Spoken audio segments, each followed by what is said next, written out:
रोचक, मनोरंजक और ज्ञानवर्धक कहानियों के प्लेटफॉर्म हिमाचल बिजनेस पर आपका स्वागत है। नमस्कार, मैं आपकी दोस्त ज्योति मौर्य। आज कहानी जहां चंद्रभागा नदी के किनारे मिला दुनिया को पानी के औषधि तत्वों का ज्ञान। मानव सभ्यता का विकास सदियों से नदियों के किनारे होता आया है। मानव सभ्यता ने जब स्वास्थ्य जीवन का महत्व जाना तो नदियों के किनारे फली फूली वनस्पतियों में कई औषधि गुणों की खोज हुई। हिमाचल प्रदेश की चंद्रभागा नदी, जिसे वैदिक काल में अक्सनी के नाम से जाना जाता था, उसके किनारे मिला प्राचीन औषधीय रहस्य आज भी दुनिया भर के चिकित्सा विज्ञान के लिए उपयोगी साबित हो रहा है। कृष्ण मुरारी श्रीवास्तव अपनी पुस्तक भारत के वैज्ञानिक में लिखते हैं कि वैदिक काल में आयुर्वेदाचार्य पुनर्वसु आत्रेय ने चंद्रभागा के किनारे पानी के औषधीय गुणों का ज्ञान दुनिया को करवाया और गर्म तथा ठंडे पानी के प्रभाव का वेद भी स्पष्ट किया। उन्होंने ही पित्त और कफ की वैज्ञानिक विवेचना की। चिकित्सा विज्ञान का वृत्त शब्दकोश आत्रेय संहिता।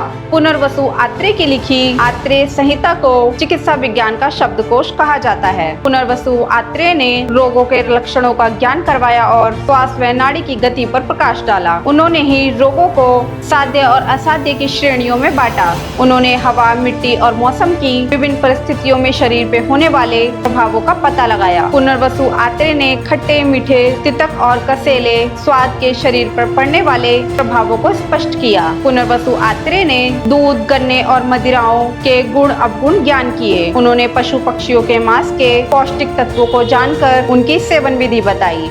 चिकित्सा शास्त्र के जनक माना जाता है कि आत्रेय ही पहले वैज्ञानिक थे जिन्होंने औषध विज्ञान को व्यवस्थित रूप में प्रस्तुत किया। उनका समय 8वीं सदी से ईसा पूर्व माना जाता है। उन्होंने हिमालय क्षेत्र, खासकर चंद्रभागा नदी के आसपास के प्राकृतिक संसाधनों और जल की चिकित्सा क्षमता को पहचानना और भारतवर्ष में आयुर्वेद के ज्ञान का प्रचार किया। पुनर्वसु आत्रेय को चिकित्सा शास्त्र का जनक कहा जाता। उन्होंने रोगों का उपचार जल, वनस्पतियों और पर्यावरण से जोड़कर बताया। पुनर्वसु आत्रेय महान विद्वान और योग्य शिक्षक थे, जिनके कई शिष्य चिकित्सा जगत में बहुत मशहूर हुए। श्रद्धा और सम्मान के पात्र पुनर्वसु आत्रेय। पश्चिमी चिकित्सा पद्धति में यूनान के हिप्पोक्रेटस को चिकित्सा का भीष्म पितामह कहा जाता है। पुनर्वसु आत्रेय की तुलना हिप्पोक्रेटस से की जाती है। दोनों चिकित्सकों ने अपने अपने देश में व्यापक अंधविश्वासों को दूर किया। कृष्ण मुरारी श्रीवास्तव अपनी पुस्तक भारत के वैज्ञानिक में लिखते हैं कि पुनर्वसु आत्रेय ने हिप्पोक्रेटस से कहीं पहले भारत में चिकित्सा विज्ञान की नींव रख चुके थे। विचित्र बात यह है कि अंधविश्वासों का खंडन करने वाले हिप्पोक्रेटस कालांतर में पश्चिमी चिकित्सा